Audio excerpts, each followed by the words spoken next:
qui nous inquiète particulièrement, c'est la perspective de renvoi, et il y en a déjà qui ont eu lieu depuis la Suisse vers le Burundi. À savoir qu'en Suisse, depuis déjà novembre 2025, il y a eu une reprise des renvois, ce qui n'avait plus été le cas depuis longtemps. On a eu 5 renvois exécutés depuis novembre 2025 en Suisse. Et puis tout d'un coup, un premier signe, et en fait, si on peut le dire, une catastrophe, un drame, c'était que le 5 avril, un ressortissant burundais à Zurich a mis fin à ses jours. Il était menacé de renvoi et devant la crainte de retourner au pays, il en est arrivé à cet acte. Donc ça, c'était un premier symbole particulièrement attristant et qui montrait qu'on n'offrait peut-être pas à la communauté burundaise sur place l'oreille qu'on aurait dû leur prêter. Et puis ensuite, le 16 avril, donc juste 10 jours après, il y a eu un autre phénomène qui était assez inquiétant.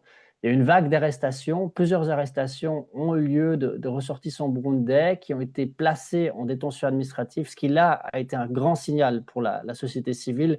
Attention, il y a un risque fort de nouveaux renvois.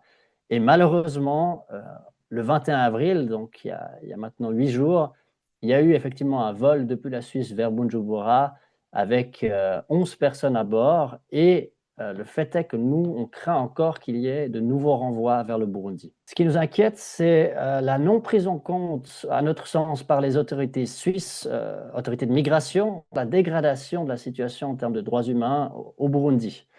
Il y a eu de nombreux rapports qui ont été émis, mais les autorités judiciaires suisses, elles se réfèrent toujours à une jurisprudence donc, du tribunal administratif fédéral, c'est donc l'organe judiciaire suprême pour ces questions d'asile, qui date de 2023 et une autre de 2024, et qui se réfère à des rapports qui sont toujours au plus tard de 2024. Donc il y a une non prise en compte des développements qu'il y a eu dans le pays.